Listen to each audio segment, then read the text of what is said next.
You want to keep that momentum. Otherwise, you'll just, I don't know, what's the equivalent of a work couch potato? Such a couch potato employee. Hi, I'm Anita Smith. I'm Bradley Rice. And you're listening to the Salesforce for Everyone podcast. In today's show, Anita reconsiders her New Year's resolutions. One of the things was like, no Salesforce stuff on the weekends. Obviously didn't stick to that. Also, we take a look at some habits that keep Salesforce pros leveling up. If we don't communicate, then you can pretty well guarantee that you're going to stagnate because no one knows that you're unhappy with where you are today. Hey everybody, welcome back to the Salesforce for Everyone podcast. In today's episode, we're going to switch things up a little bit. We typically on the show talk about breaking into Salesforce careers and a lot about entry-level jobs and navigating the career transition from whatever you're doing today into your first job as a Salesforce professional. But in today's episode, we are going to be talking to the Salesforce professionals who are already out there. You've already landed the job. You might have started it last week, or you might be 10 years into your career. And if you've listened to many of the episodes of the show, you'll know that we talk a lot about salaries and freedom and opportunity that this career path brings. And for many people, we know that that's not a reality in their lives. They may have been in Salesforce careers for 5 years and they still aren't seeing $100,000 salaries and many things like that. So in today's episode, we're going to be talking about how to make the most of your Salesforce career and really level up as you go. And with me today to cover this topic, as always, Anita Smith. How's it going, Anita? Hey, it's going pretty well. I'm really happy about today's topic, kind of like on par on where I'm at, because I'm still fairly new, I guess. I don't know. Can I still say that? I landed my first job in January 2021. So the recording of this episode's been 2 years. Wow, has it been that long already? Oh my God. You're a seasoned vet now. No, but I know what you're saying, though. You've done a really incredible job, but you've been very intentional with your Salesforce career. And I think that's what people miss out on, right? They land the job and then they forget to continue to level up or to get guidance. And I've had that issue in my career too, where getting a mentor early in your career can be fairly easy. There are a lot of people ahead of you that are willing to help. But the further you progress, the less you find people that are ahead of you and the harder it can be to find a mentor. So you can lack guidance and suddenly you notice your career starting to stagnate a little bit. Yeah, I think the momentum was a really important part. It's not just like, okay, you landed your job, you're done. There's still so much more to it, and you want to keep that momentum. Otherwise, you'll just, I don't know, what's the equivalent of a work couch potato? Such a couch potato employee. Yeah, it's an interesting predicament because I think in the grand scheme of things, Salesforce professionals have it really good, right? Like we break into entry-level jobs and we're making, $70,000, $80,000. And in your case, I know quite a bit more. And it can be really easy to, I don't want to say get complacent, but I'll say get complacent and go $100,000. I've got it good compared to my peer group. I'm doing exceptional. So why do I need to go out here and challenge and push myself? And I think for some of us, we sort of have the personality type where we don't want to constantly push ourselves and we just kind of want to enjoy what we've got. And if that's you and you hear about salaries that are higher than yours or, jobs that sound a little bit cushier than yours, but you're happy where you are and you're happy with your management, then maybe you're in a good spot. And this may not be exactly what you need to hear today, but I know a lot of people out there, because I talk to them constantly, are individuals who sometimes will even say the salary numbers that we share can't be true because it's not what they're experiencing, right? Because we'll talk about people, we had an entire episode dedicated to people who in less than 2 years had six-figure salaries from entry level. And they were, I believe all of them were 18 months in and they had hit six-figure salaries. And, I got some feedback from Salesforce veterans that were like, really? Like they really have six-figure salaries? Because I'm only making like 95K and I've been in this for 5-6 years. And money's not everything, but I don't think that money typically in the Salesforce ecosystem brings toxicity or major stress or anything like that. It's just a natural progression. But if you don't know how to get to it, then it's hard to move forward. So I guess that's what we'll talk about today, right? So maybe we could kick things off with one thing that I notice is a major issue, and that is professional branding. So what have you seen as far as professional branding goes for experienced professionals? Like, have you noticed a difference between the people who are like gung-ho and they're trying to land that first job versus people who are 2 or 3 years in and they're working their day to day. Well, I don't notice the people who are working their day to day 2 to 3 years in because they don't show up on my LinkedIn feed. I don't know about you, but my LinkedIn feed is very busy. So I don't always see everything. But I mean, I do have a couple of people who like pop in my mind that I know are really active on LinkedIn. So yeah, they're doing an amazing job building their brand. Um, so, yes, the people who are still posting on LinkedIn frequently, I even see them speaking at different online community events or local in person events. So, those people are doing an amazing job. And I can definitely see them building up their career and even taking it to another level, not only solely like focusing on their main day job. Yeah, it's a good point, and I think we see that where there are ways to move forward. And for everybody, I know you've spoken at local Dreamin' events and gone and guest spoken for other groups as well, community groups, and I do a lot of the same. And I think people lack that understanding of why. Like, why am I doing that? I'm not trying to create my own course. I'm not trying to build my own community. So why would I go out of my way to continue to build my brand? Doesn't my experience and my resume just speak for itself? And I'll get a few extra certifications every year and then everything will be great. And I don't disagree with that mindset. Yeah, you're right. If you get a couple new certifications every year, then you're probably going to make a little bit more money every year. And if you're not hanging out on LinkedIn or networking in community groups, by all, stretches from a third party perspective, you're going to look very successful. And that's awesome. But I would always have goals. Like my personal goal is to always have goals. And if I'm not challenging myself to reach new goals, then I just don't feel productive. And maybe you could call that a blessing and a curse, but I'm willing to accept my curse and just continue to push forward. And I think for professionals out there, I've seen individuals like we're going to be talking to Elijah Green about freelancing here in a couple of weeks on the show. And individuals who are able to open doors that simply do not exist if you are not networking. You can go apply and get the next job. But I think for most of the people I see in our alumni program who are spending their time making truly intentional efforts towards their professional brand, the opportunities come to them, and much more exciting opportunities than just another job in another company in the same industry and those kind of things. It's doors that open like starting companies or partnering with companies or becoming part owners in consultancies that are just getting their start, or new apps on the app exchange, and these kind of things that you see it and you hear about it and you go, I wonder how that person got involved, or man, it must be nice to be involved in a fun project like that.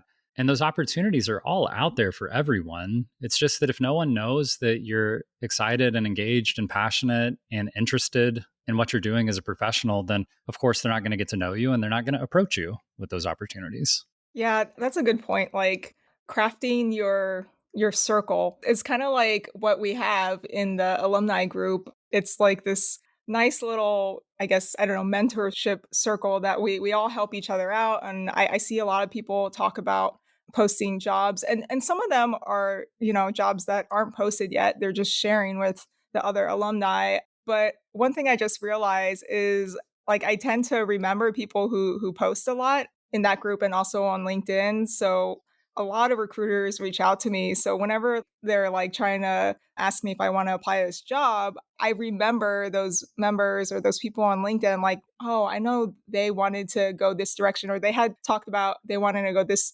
like move up this way in their career and they specialize in this. I can just refer them. Like, so stuff like that, getting your name out there, throwing your intentions of like your goals for your future career, it really helps. That's like the number one thing in branding. Like, you want to be that go-to person. Like when someone says, oh, I'm looking for someone, who's an architect or who does admin developer, who wants to specialize in something. And for you to be the person that pops into everyone's head, that is golden. Yeah, spot on. I think it goes in a few different directions, sort of like summarizing everything we're saying for that actionable advice for everyone. Like, why build your brand as a professional? And like Anita was just saying, you're already a professional, but if you want to go from an entry level $70,000 to less than 2 years later making $100,000, a lot of people think that requires you to job hop, but it doesn't. And we've discussed that on the show before.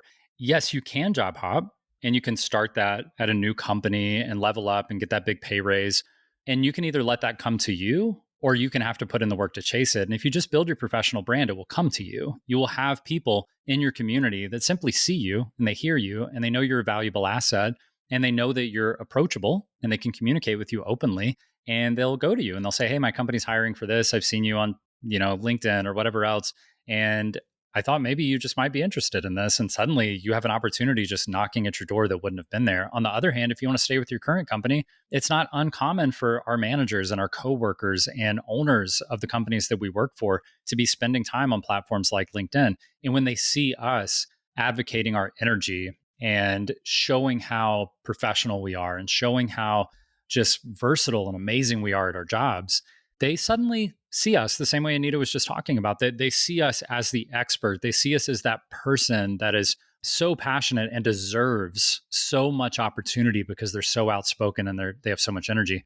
And when they see that, they're more open to giving you opportunities internally at the company, right? And it doesn't have to be on LinkedIn. It could be the way you communicate and network internally at your company that allows you to level up very quickly inside of your own company and get some of those promotions and raises really quickly. So I think there are so many reasons. And I'll say the last thing, so this is threefold. It's being able to job hop with opportunities coming to you, being able to level up internally. And then the third thing would be that, especially earlier this year, we experienced layoffs in the tech ecosystem, right? And I think we saw some of our friends and our colleagues and people that we care about being laid off or having the fear of being laid off. And so it doesn't make you bulletproof to have a job.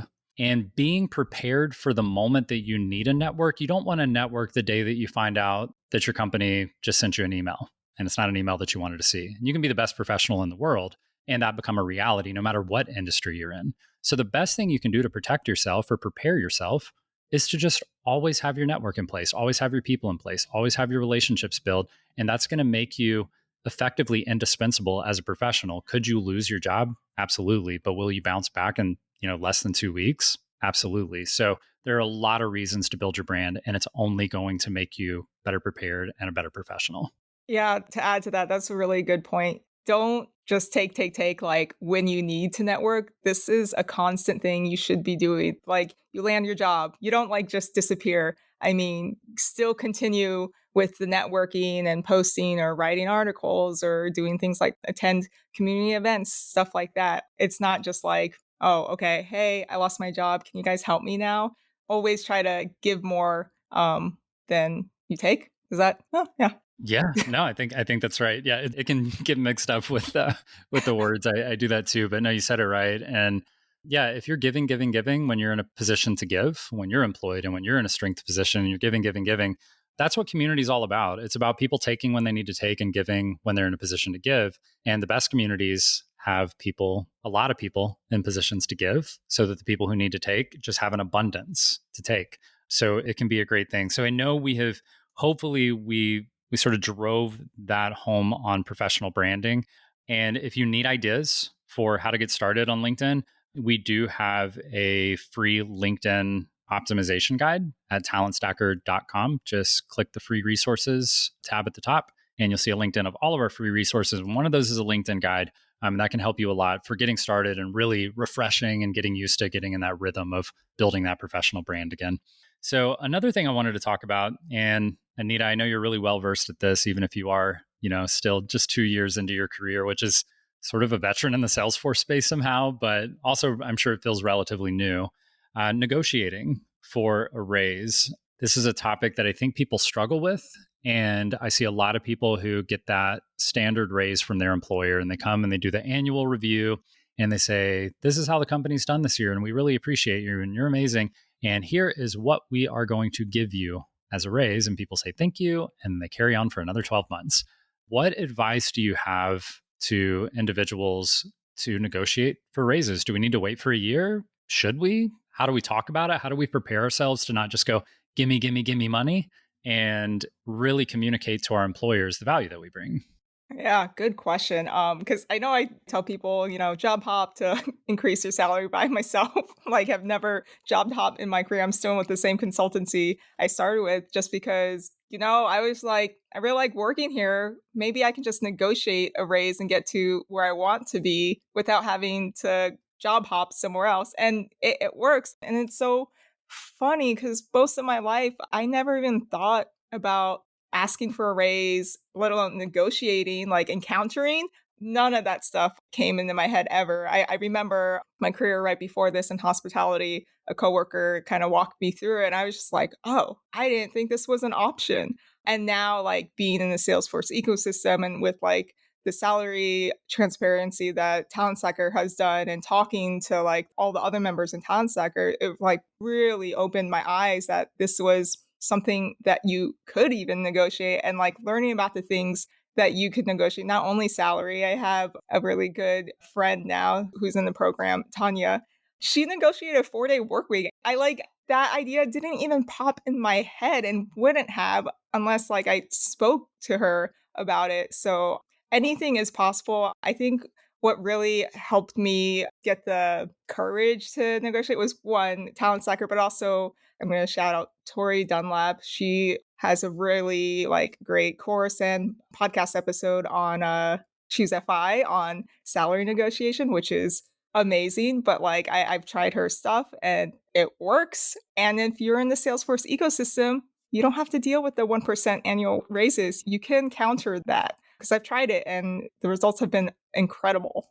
Yeah, that's all spot on advice. And it's so true. And I see it's just a common myth. And I think generally, but especially in tech and the Salesforce ecosystem, it's that you'll see this like berated concept that you have to job hop in order to get big pay raises.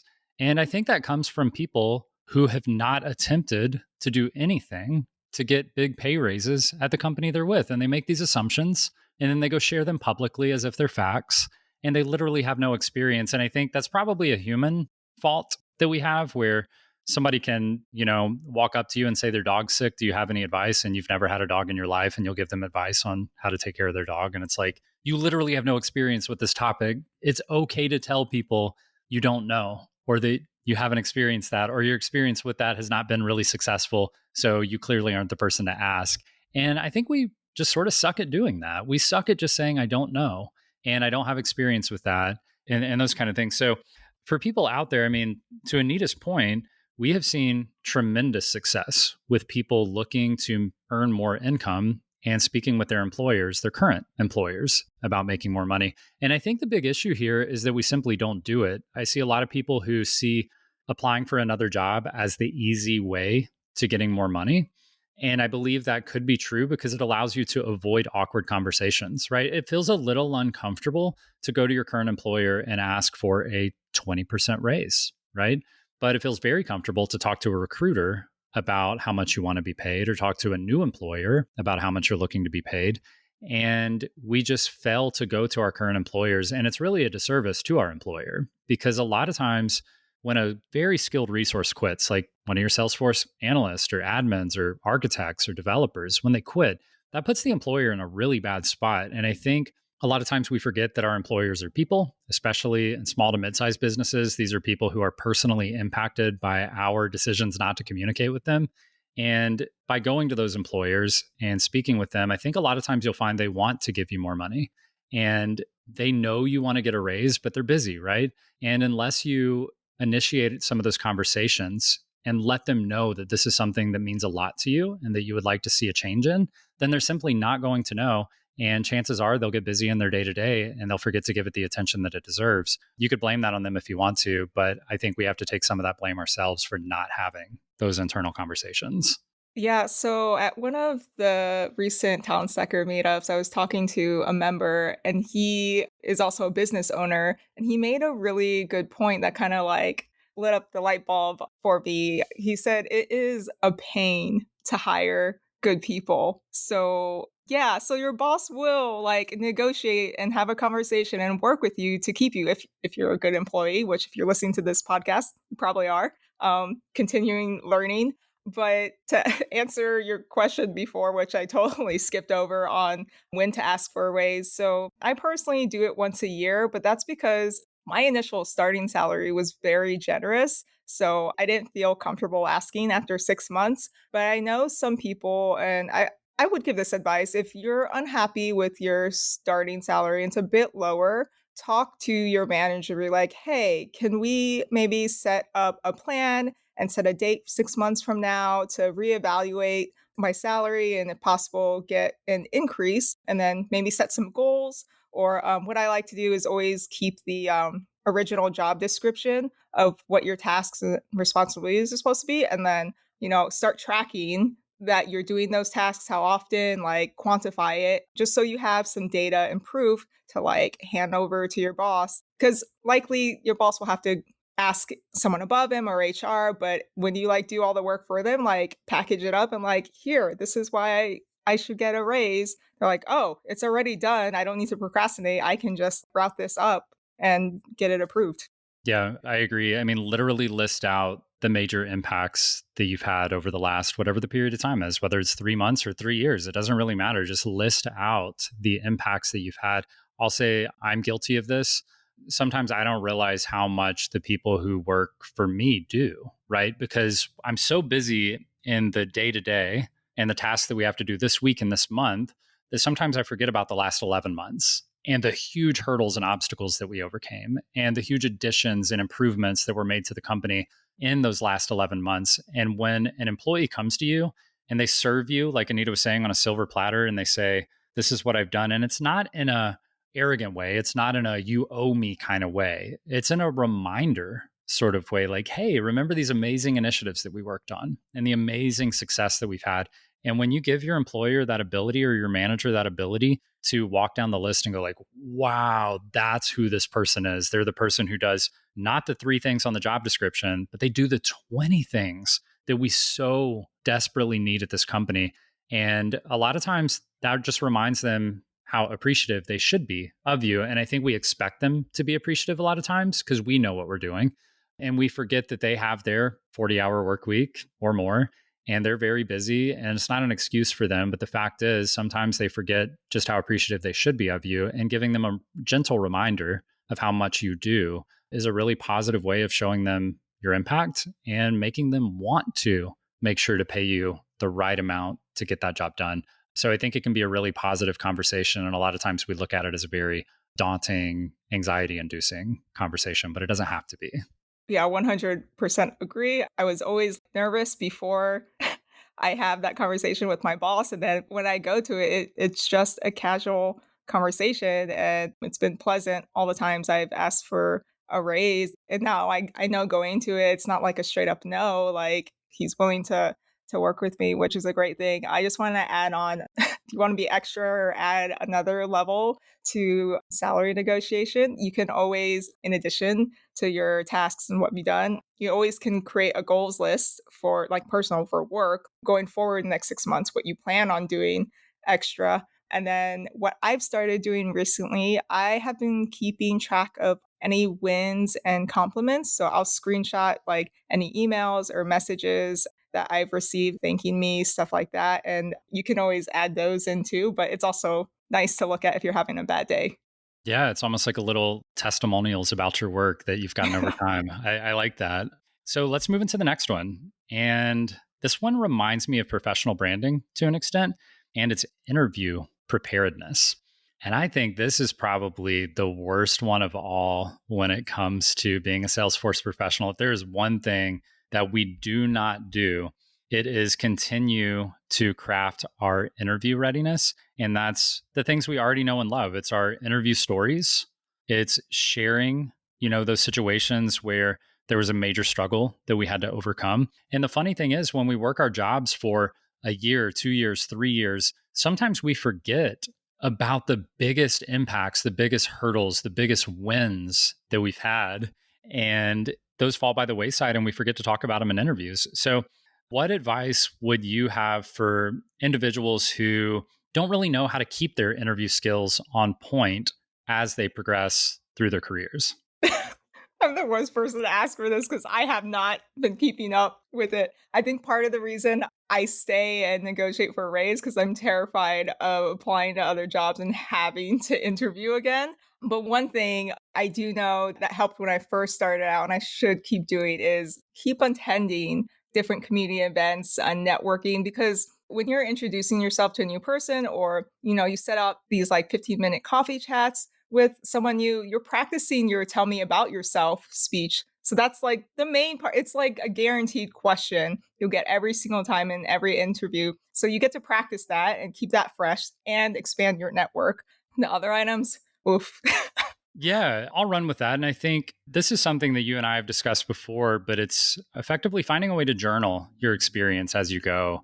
And it's an easy way to sort of keep up with your wins so that you don't forget them and you can look back over your journal and sort of see how your experience is growing. But I would say even a monthly sort of rewind, think about the last 4 weeks, what you've been up to, any certifications that you're working on, any major projects that you're working on. Honestly, experiences that you really didn't enjoy, things that really brought you down and you never want to do that again, and sort of understanding why.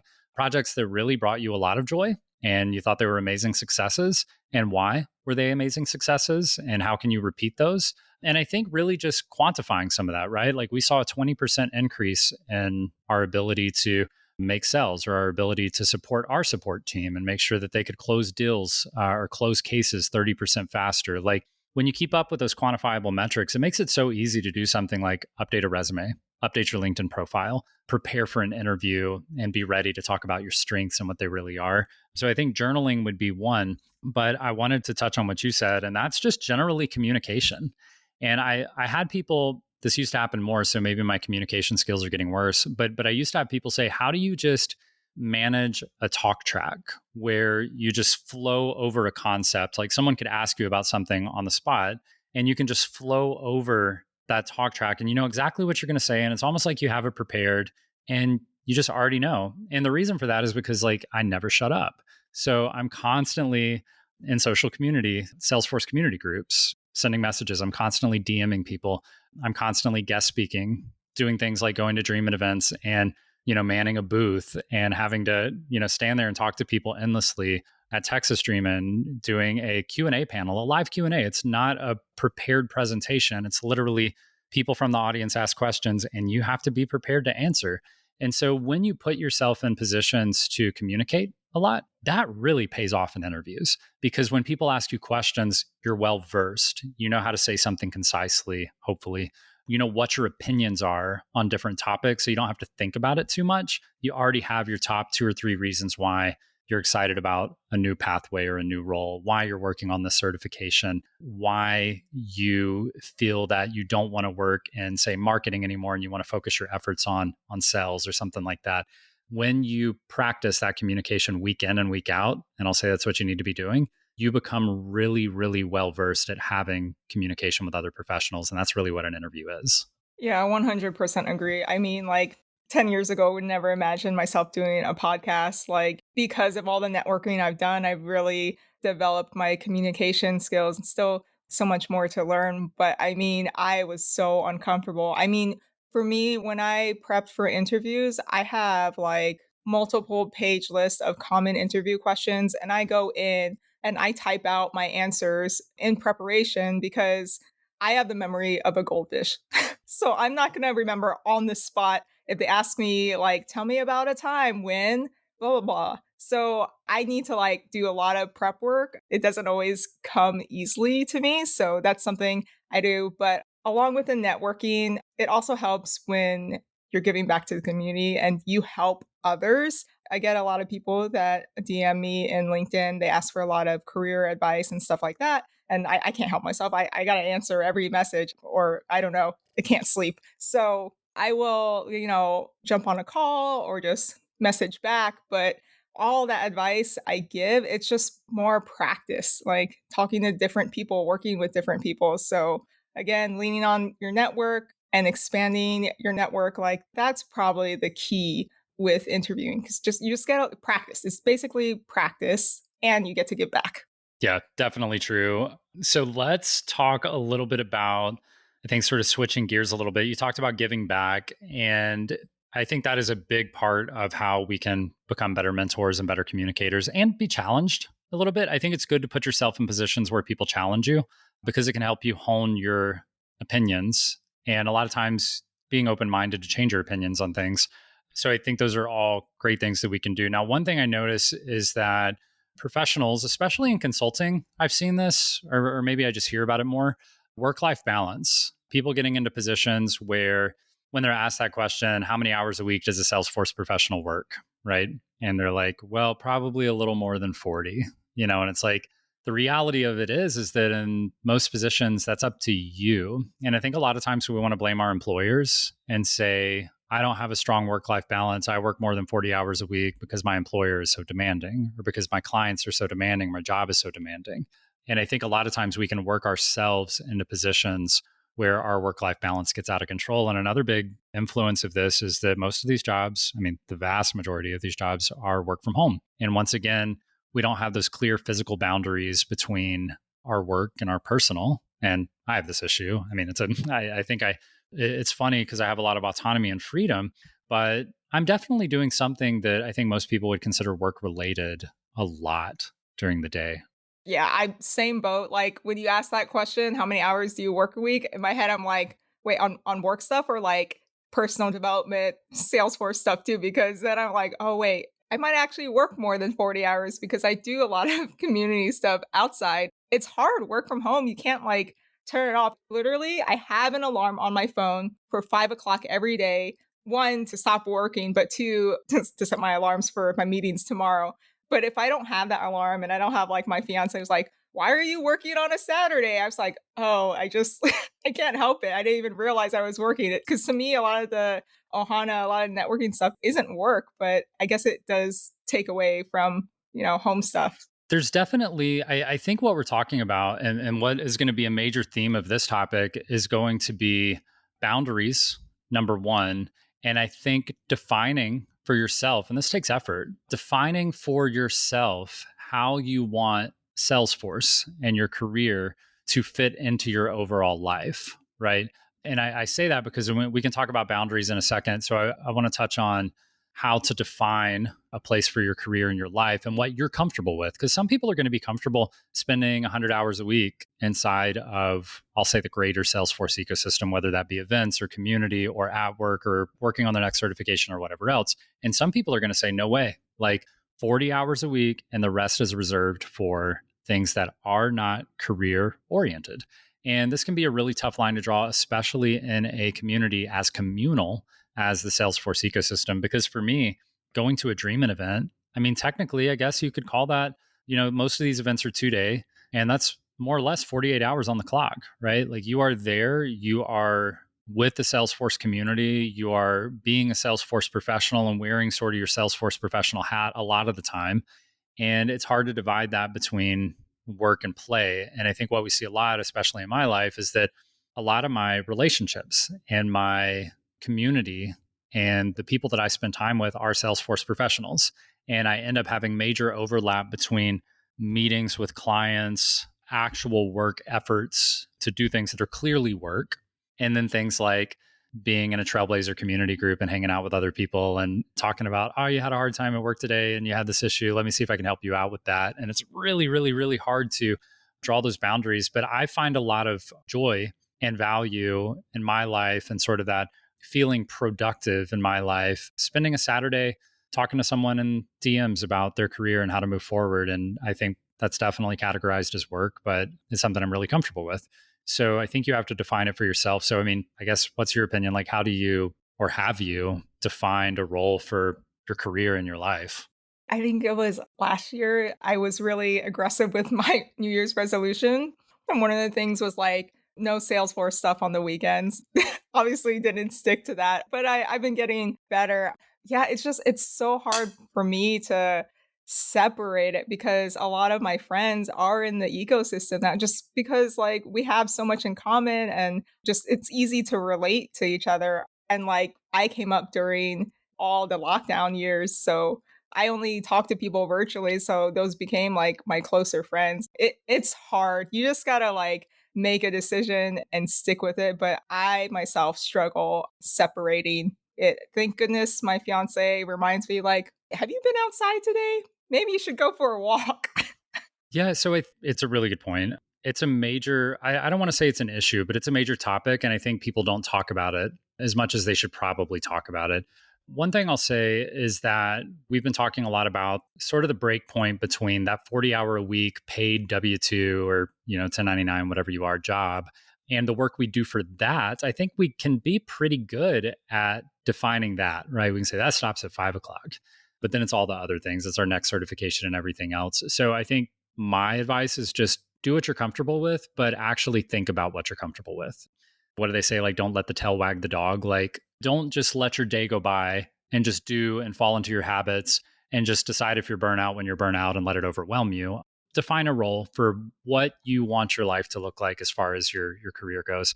Now, boundaries with your job can be still challenging, but a little bit easier because you can teach people how to communicate with you and what your boundaries are. And that's much easier in the social world, in the community world of Salesforce. These people aren't paying you. So you can take 2 days to respond or a week to respond. And that's okay because it's all just communal and a little more carefree. But when we're talking about your job and the people who are putting a paycheck into your bank account, that's a little bit different. So for you, Anita, how do you define boundaries? Are you one of those people who, takes meetings and calls at 8 p.m. and on weekends, or do you have a pretty clear boundary around your paid income career? Yep. I have a pretty clear boundary, although recently I did take a call after work hours just because the person never called me in like 2 years of working with them. I'm just like, oh my God, it must be a real emergency. But yeah, so when you're first starting your job or if you're starting a new company, like it is a clean slate. This is the time to set boundaries.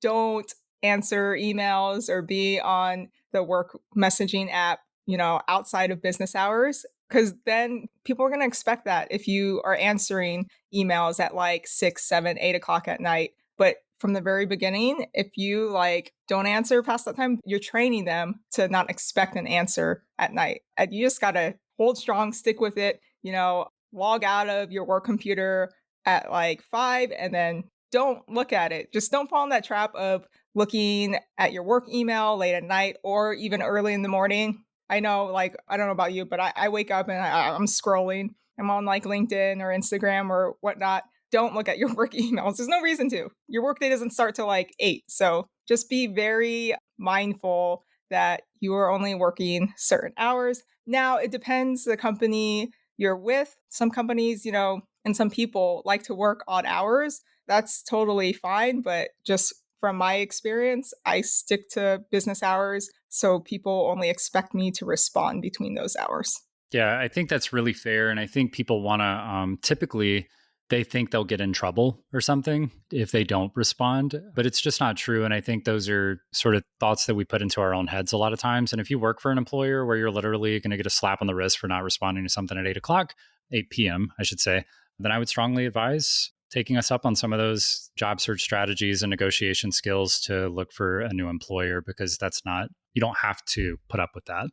On the other hand, though, you should get your work done, right, during the work hours, and you should find it, even if you have flexibility and autonomy, like put in the time. They are giving you a paycheck for an agreed upon price, but there are ways to draw those boundaries. And to Anita's point, I've seen people like joke around about how they schedule an email to go out at like 7 p.m. to show that they're working all the time kind of thing. And it's like, you don't want your employer to get the perspective that you're working all the time. That's the last thing you want them to think that you're doing. You want to show them that you have boundaries. Now, I will advocate for if you happen to be on your phone and you check an email at 8 p.m. and you're like, ooh, I know what to do here. I know how to fix this or whatever it is. And you want to reply to that email, go ahead and set that to go out tomorrow at 8 a.m. or 8:30 a.m. or whatever else, so that you don't reply at 8 p.m. tonight, even though you looked at it. Make it look like you have boundaries and that you responded to it tomorrow so that they get that feel that, okay, I sent this last night and they didn't respond last night, but you know what? They got to me first thing in the morning and that's what I can expect from this person. That's going to allow you to feel more comfortable with your boundaries. And when people schedule meetings, say, hey, that's after my work hours. That's when I'm spending time with my family. And if that causes a culture clash between you and your coworkers, then once again, I think it's time for you to start looking for a different employer where the culture is not, we work all the time. Now, again, if you're comfortable working all the time, then that's the culture for you and it's perfect. But if you're not and that makes you uncomfortable, you need to find a company that has a better culture fit for you. I also wanted to add one more thing. So, from the employee's mind, it's like, oh, if I answer this email after hours, it shows I'm really dedicated to the company and maybe I'll get a promotion. Maybe on your manager's mind is like, why is this person answering these emails so late or why are they on vacation? Do they not have their stuff together? Like, are they struggling with the amount of work? I can't promote this person because they're taking longer than the 8 hour day to do their work. So, I mean, probably not true for every manager, but at least when I was in the hospitality world, I learned that from one of the speakers that came in. It's like the people who have like a lot of extra time tend to get promoted because it means that they're doing their job so well, so efficient that they need to go to the next level. Yeah, spot on. And you brought up a really good point about people getting promoted and how they get those promotions. And I know you were mentioning, specifically about people with more bandwidth and more freedom and more sort of opportunity to lean into those opportunities tend to get those promotions, not the people who are already overwhelmed with the work that they're doing. And I'll say too, like one last point on this, a lot of times your employers don't know that you're looking for more opportunity or more responsibility or advancement in your career. And I know that can sound silly, but when you're a manager and you have a staff of 10 people and a promotion opportunity opens up, the people who are going to get those promotions are the people who have communicated that they're interested in leveling up and getting those promotions. They're not typically going to go look at all 10 people and go, who deserves this? They want to see that person who has shown that they have an interest in this because it makes it an easy choice when you have somebody sort of in your ear going, hey, if we have any opportunities to move into a role like this or like this, I'm really interested in taking on more responsibility and taking my career to the next level and serving this employer to the next level. And if you don't communicate that desire, you are going to see yourself passed up on, and you're viewing it as being passed up on, but your employer is viewing it as selecting the people who are truly interested in advancing and they think you're happy where you are. And so, again, it's one of these themes that I've seen in society. We blame our employers a lot for why we end up where we are. And I'm not saying that you can always control the situation, but you can certainly influence the situation. And we just really don't do a lot. And we've talked about that. I think that became a theme of this episode of we don't tell our employers when we think we need a raise. We don't tell our employers what our boundaries are. We don't tell our employers how much we've accomplished over the last year and why we feel that that should impact our flexibility or our pay or something in between. And we don't tell them when we're interested in being promoted and advancing our careers. And if we don't communicate effectively with our employers, then you can pretty well guarantee that you're going to stagnate in your career because no one knows that you're unhappy with where you are today. Yep, it is 100% your responsibility. You're the best advocate for yourself. So take the time and invest in yourself and focus and really try to set goals to make these things happen. And if you're listening, I just want to point out the CAP program, Career Advancement Program, isn't only for Talent Stacker members, it's for anyone. So all those, any Salesforce professionals who've been working 5, 6 years, as Bradley mentioned, and not making six figures, this program is for you. Like we go into what we talked about today and cover so much more in there to help you with your career. I love this topic because I'm in it and I'm always trying to figure out, okay, what's my next move? Like, how do I get to the next level? This guide has everything you need, templates, like it makes it so easy to be able to drive your career. Yeah, obviously I'm biased and I would completely agree. If you're looking around and you're seeing posts from Talent Stacker alumni about how amazing their careers are and how they're leveling up and how they're moving into promotions. And I mean, we have Talent Stackers who are in their jobs for less than a year and they're already promoted into senior level positions. We have people less than 2 years into their careers moving into director and senior level roles constantly and making well over $100,000, and alumni moving into independent consulting positions and starting their own consultancies and things of this nature. And if you're looking around and you're going, that all sounds like, how is that real? Like, how is that possible? And the possibility is because there is guidance and there's nurturing and there is an ability to get direction on how to level up your career. And there is a clear path. It's not rocket science. It's time, consistency, and putting energy and effort into the right things. And if you're listening to the show and you're getting value and you enjoy what you're hearing, please share it with your friends and your colleagues and other people in the Salesforce ecosystem. And whatever platform you're listening on, if you don't mind, just go ahead and click subscribe and leave us a review. We do prefer 5-star reviews if you have any of those available. We would really appreciate it. And until next week's episode, where we will be talking about Breaking into Salesforce, an insider's guide for nonprofit professionals. And you don't want to miss it. It's going to be a really good episode. We have some guests coming on, and I cannot wait for you guys to hear it. So until next week, Bye. Thank you for joining us today. To get started for free on your own Salesforce career, go to talentstacker.com/start or check the show notes. There you'll find all the resources you need to start earning $60,000 to $80,000 in as little as 8 months, no matter your education or career background. The Salesforce for Everyone podcast was produced by Edmund T. and engineered by Andrew Mendonza. If you like what we do at this scrappy can-do podcast, please help others find us by leaving a 5-star rating and a great review on whichever platform you're listening to us right now. See you next time.